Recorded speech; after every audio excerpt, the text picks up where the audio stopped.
अन्थाइबारि माया club and लाइब्रेरिनि बानजायनायाव मुंख्लं दि जाब्रां गोसोखांथि जोलुर बादायलायनायनि बेखेवजेननाय गेलेनाय हाबाफारिया रबिबारखालि जालाङो।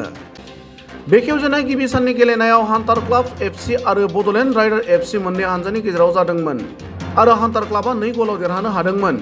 मख'जाथाव दि रबिबारखालि मुंख्लं दि जाब्रां गोसोखांथि जोलुर बादायलायनाय बेखेवजेननाय हाबाफारियाव बिटिसिनि एमसिएलए अमर बसुमतारी, मुंख्लं दि जाब्रां बसुमतारीनि बिब', जांख्रिथायनि थैसाम बर' सावथुननि लिरगिरि आरो दिथागिरि पंकज लाहारीजों लोगोसे फावखुंगुर सुकबिर, लिंसार अमित, सावथुन दिहुनगिरि चक्र सिंह आरो बर'नि गुबुन गुबुन गौथुम आफादनि दैदेनगिरि, सोद्रोमा, बेंटल हालामनि समाज सिबियारि मेलेमजिबि सुबुंफोरा बाहागो लादोंमोन।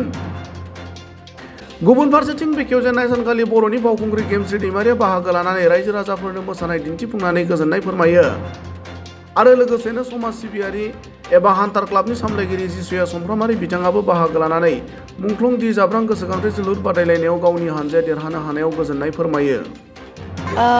गिबियावनो आङो अन्थाइबारि माया क्लाब लाइब्रेरिनि बानजायनायाव जा दिनैनि मार्टियार्स दि जाब्रां फुटबल टुर्नामेन्ट लानाय जादों बेनि दिनै जोंहा अपेनिंमोन।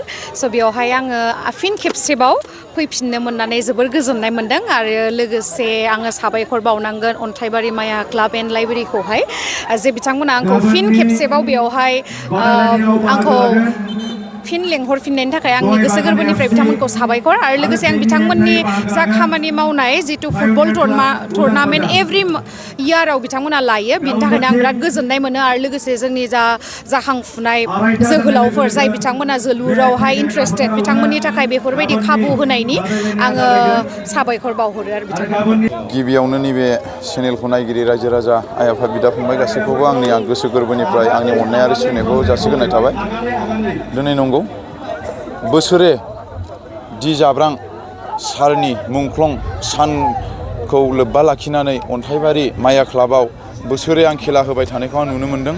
थांनाय बोसोराव आंबो बेवहाय लेडिसफोरनि खेलायाव आंबो सासे चिफ गेस्ट हिसाबै आं नुजाफैनो मोन्दोंमोन, जोबोद खुसि।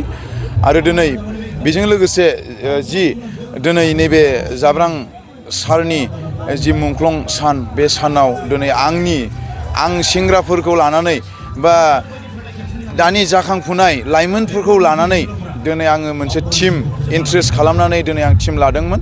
बे टिमाव दिनै आंनि टिमा गलनैयाव देरहाबाय, बिराद खुसि।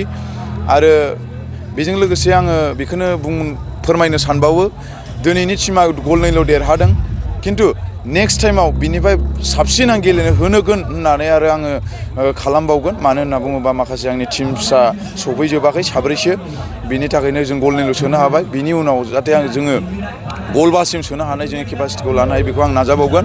आरो जाय बिथां दि जाब्रां मुंख्लं सारा दिनै जाथिनि थाखाय दिनै थैनानै थांबाय, दिनै सारमोना बा बिथांमोना बा जोंनि दानि जिरायनानै थानाय जाय एनडिएफबि बिथांमोना दिनै गोबां खस्थ'यै गावनि बिमा बिफा बिदा फंबाय जाथि हारिनि थाखाय दिनै गावनि न'खरनि गासैखौबो गारनानै हाग्रा बंग्रा दिनै ओंखाम मोनजाया दै मोनलोङा दिनै गावनि जिउखौ बाब्राब दिनै गावनि जिउखौ गारनानै थांबाय। माखासे थैनायफ्रा दिनै जाय बिथांमोना दिनै गोथाङैनो दं बिथांमोननिसिम आङो रायजो राजानिसिम मोनसे खावलायनो सानो, जोङो जोंनि माखासे एनडिएफबि जेरै दि जाब्रां सार बिथांखौ अन्थाइबारि माया क्लाबनि बेजों लोगोसे गावनि बिसिबां मानि टिम्स केडार्सफोर बिथांमोना दिनै जाब्रां सारखौ मोनसे सनमान होनायजों थैनानै थाङोब्लाबो जाहाथे बिनि आत्माया गोजोन थासारियाव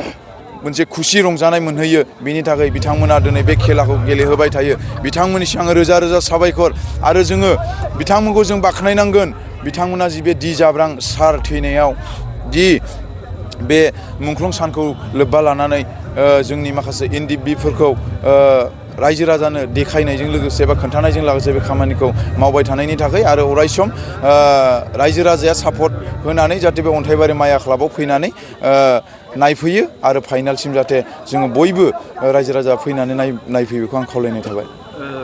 नोंथाङा गोबां मानसिफोरनो सहाय होयो, मदद होयो, हाबाफारिफोर होयो।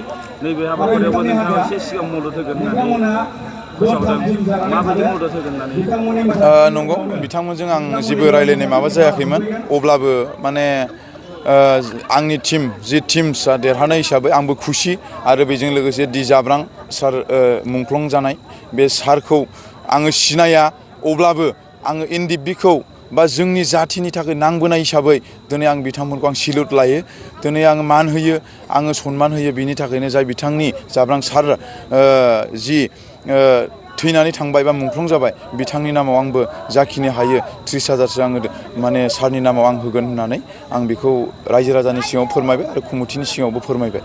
फाइनालसिमाव देरहागोन माबायदि आसा खालामदों नोंथाङा? दानि टिमखौ नायनानैथ' देरहानांगौ आरो आं साब्रैसो लाबोबावगोन टिम्स माने प्लेयार्सफोरखौ बिथांमोना निस्सय आंनि बुंनायजों बा रायजो राजानि सापर्टजों बिथांमोना फाइनालसिम गागोन होननानै बा आं लांनो हागोन होननानै आङो बेखौ आसा थाबाय आरो आं रायजो राजानि सिगाङाव माने फाइनालसिम आङो देखायथारगोन होननानै आं नाजाबाय थागोन आरो नाजालांगोन।